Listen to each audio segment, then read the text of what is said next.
I'm so shaken right now. I'm about to enter the sting zone with the bull route, freshwater stonefish from Australia. Ah! What's going on, guys? I'm back in Australia, home of the most deadly and venomous creatures on the planet, to test the sting of an animal that is said to cause the most pain out of any creature that lives in Australia, which is pretty crazy. But to help me do it, I'm joined today by my good friend, Miller Wilson. What's up, dude? Good to have you back, Mark. I am excited to be here, Miller, but I gotta say, I'm a little nervous about this video. Why don't you tell everybody at home what creature we're trying to catch today? So today we're going to be trying to track down Australia's most venomous freshwater fish, the bull rat, also known as the freshwater stonefish. Which is a pretty aggressive title for an animal, because I have been stung by the saltwater stonefish, and it's something I would honestly never attempt again. So when you told me about the bull route, of course I was curious. I know 3 people who have been stung by this fish, and all 3 of those people were hospitalized. For real? Yeah. Oh, dang it. All right, well, we're gonna try our best to catch one of these guys, so Miller and I are gonna hit the trail and see if we can find ourselves a freshwater stonefish. Anything to look out for over here, Miller? Lots of venomous snakes around this area. Some of the world's most venomous snakes actually live in this forest, so really, got to be careful. Aren't there leeches out here? Leeches, plenty of leeches as well. No shortage of them. Yeah, probably gonna get a couple leeches today. Hope it. God. Oh, here's a big leech right here. Oh, here's a couple. Oh, tiger leeches. Oh, there's another one. They're everywhere. They're like going up your legs. Yeah. But look, they're literally everywhere, all over the floor. 1, 2, 3, 4. Oh wow, there's one right in my boot. That got me. Leech alley. Look, there's another one on my foot right there. Gosh, this place is full of stuff that wants to bite you and sting you. All right, here we go. All right, let's go. I want to know a little bit more about these hospitalizations. Tell me about one of the stories, if you don't mind. Yeah, so it was actually my granddad. No way. And he was a police officer. And they got a call up saying that there was an illegal fishing net in a freshwater river. So he went out there to remove it. And as he was pulling in the net, he put his hand on bull rat, a freshwater stonefish, and got multiple spines in his hand. He grabbed it? He grabbed it, yeah. Oh. Very bad. He ended up going to the hospital? He went to the hospital, they gave him some medication. Yeah, his hand swelled up like a balloon, and for the next couple days, it was still painful. So, something that you have to be very careful of. All right, well, we are going to attempt to navigate this creek and hopefully get a freshwater stonefish into the net. So where are the stonefish living? We're gonna have to be very careful, because even in all of these little pools right here, I've found big stonefish in before, because when it floods down at this creek system, it washes them from the deeper pools that they usually live in into all these shallow sections. You could see how easy it would be for something to just live right underneath that. You step there and then you're in a world of pain. World of pain, that's it. Up here is where I've actually found one of these bull rat before, so we'll go check it out. So Miller, are they very fast, or are they pretty stoic? So the reason why so many people get stung is because they won't move out of your way.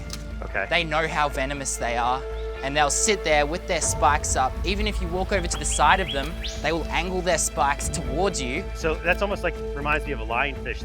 They're aware of where their spines are and they'll pivot right to you. So, if you step near one, you're stepping on it. Yeah, for sure.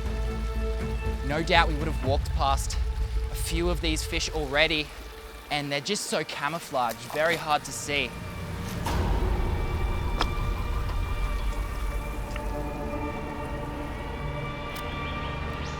Got one, right here. Really? Big freshwater stonefish. That's actually massive. Where is it? Look, sitting next to the... Oh, yeah. Wow, good eye, dude. That's a big bull rat. It looks just like a leaf. You guys got a shot of that? Look at that. And it's not gonna spook, right? Like, we got a moment? No, so they use that as a defense mechanism. Like, if we were to go and stand on top of that fish right there, it's not moving. Whoa. How are we gonna catch it, Miller? Do you wanna snag it with the net, or? I think if you use that clear container, put it in front of the fish, I'll come around the back and tap it on the tail. It might go in. Okay, let's try. All right, ready? Yeah. Just gently push it. There we go. All right, shut the lid. Got it. Got it. Let me fill it all the way with water.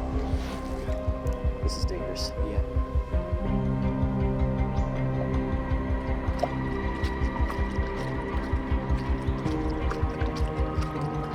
All right. That is a monster. Look at that. Oh my Good gosh. job, Oh, it barely fits. Mark. That is a monster. That is the biggest freshwater stonefish I've ever seen in this creek. Good job. We Wow, got no, one. good job to you for spotting it. Look at how perfectly camouflaged this fish is to this environment. And I noticed that it spazzed a little bit when we caught it. So this isn't an animal that we're gonna be able to hold easily. No, they're a lot more difficult to handle than the saltwater stonefish. Okay, well, now it's time for the moment that I've been dreading all day long. It's time to set up the sting table. All right, Miller, are we all set? It's all you, mate. All right, here we go, guys. Well, there it is. You are looking at the bull route, the freshwater stonefish, and one of the most unusual stinging fish I have ever seen. Wow, man. Tell you what, Miller, it's always exciting going on adventures with you, man, but I am definitely feeling the nerves right now. This is uncharted territory. I don't think anyone's ever been stung by both a freshwater and saltwater stonefish before. So to compare the pain from both stings will be something that no one's ever done 100%. The saltwater stonefish was by far and away one of the worst stings I have ever experienced. When it's all said and done, this should be just extraordinarily painful for me and hopefully educational for you. Ah! God. Immediate fire spreading up my fingers. I can already feel it in these three. Hang on, I gotta walk it off. I had lasting symptoms. We're talking these 3 fingers right here were completely numb for 3 months. Yes, 3 months of complete numbness in these fingers from the saltwater stonefish. So in terms of what this fish would have to do to ascend beyond that pain, it's a lot, guys. All right, before we get into this sting experiment, let's take a closer look at this very unusual and very seldomly seen fish. The first thing that I want to point out that I've already noticed is since we pulled it out of the stream, it has now completely changed its appearance. Once we sat it on this light metal table, it is also now much lighter in coloration. And I believe if you zoom in close enough, you'll be able to see why. There's these tiny black dots all around its scales and its face. And I think those are like chromatophores, just like you'd see on a squid or an octopus, where it can expand and contract those cells to completely change its color. So the camouflage is great for avoiding predators, but if you can't avoid a predator, what does this fish use? It's super toxic venom. And it delivers that dose of venom through its venomous barbs, the spines up and down the dorsal fin.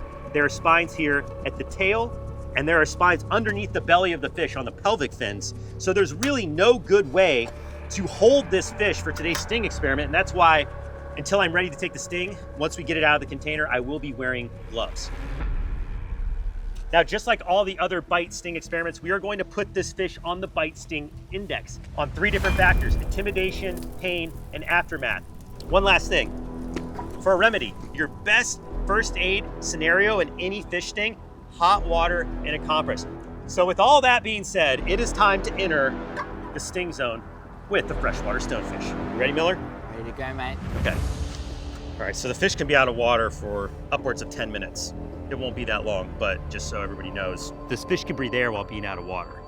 All right, look at how it raises its fins in defense. I just want to point that out. As soon as I go in for the grab, ching, like a bed of spikes, raises them up for defense.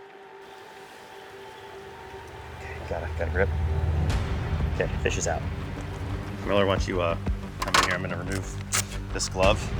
I just want you to basically hold the fish in place. Yeah. All right, I'm so shaken right now. And I'm about to enter the sting zone with the bull route, freshwater stonefish from Australia, on 3. 1, 2, 3. Ah! Oh, got it. Shit. Yep, definitely in. Ugh. Ah! Get it good. Ah! Yep, okay. Right, Miller, put it back in the water, please. Yeah. Ah, yeah. Yeah, that burns. Ow. and it is burning, building.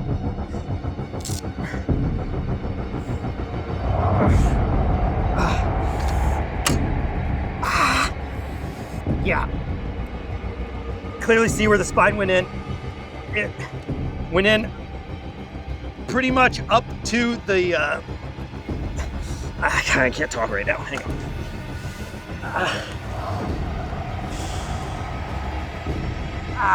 Miller hurts. Yeah, definitely burns. Like all through those fingers. Definitely some neurotoxin going on in there. It's not just, it's not like the other ones. It's way different than the saltwater stonefish. Way different. And those spines way sharper than the stonefish. It took almost no pressure. And that went all the way in as Yeah, well. yeah. That's a good sting. Yeah. Those spines are needle sharp. If you put all of your weight, it would go all the way in. Like, I could have easily gotten that spine an inch into my hand with more pressure. Like, it was just going. And I'm here to tell you, if you were to step on one of these fish, if you were to take a whole handful of spines, you're definitely going to the hospital. Like, this is excruciating. Just a single barb. Wow. Do you need any hot water? Yeah, I'm gonna just try to endure it a little bit. I just want to see if it spreads beyond my hand before I put it out. I don't know. We're gonna have to wait to see how bad this gets, the aftermath. Miller, thank you, brother. Good job, mate.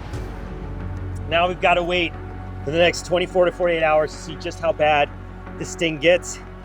Don't forget, if you're ever stung yourself, hot water, compress, and if that doesn't work, hospital. But right now, we are going to roll the official Brave Wilderness Sting Index rating of the bull route, the freshwater stonefish from Australia. Roll it. On intimidation, I was definitely nervous. The saltwater stonefish caused lasting nerve damage in my hand for over 3 months, so I had an idea what I was in for. And once I saw those long venom-laced spines stand up, it sent chills all over my body.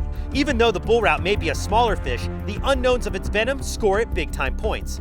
Plus, hearing Miller's account of his granddad going to the hospital from a sting, yeah, I have to award this fish a whopping 9.2 out of 10. For pain, just like the saltwater stonefish, the sting sparked an instant inferno that intensified with each passing minute. And even though the small puncture wound may not have bled out very much, the venom surely found its way deep into my hand, and it hurt bad, giving this fish an 8.7 out of 10 on the pain index.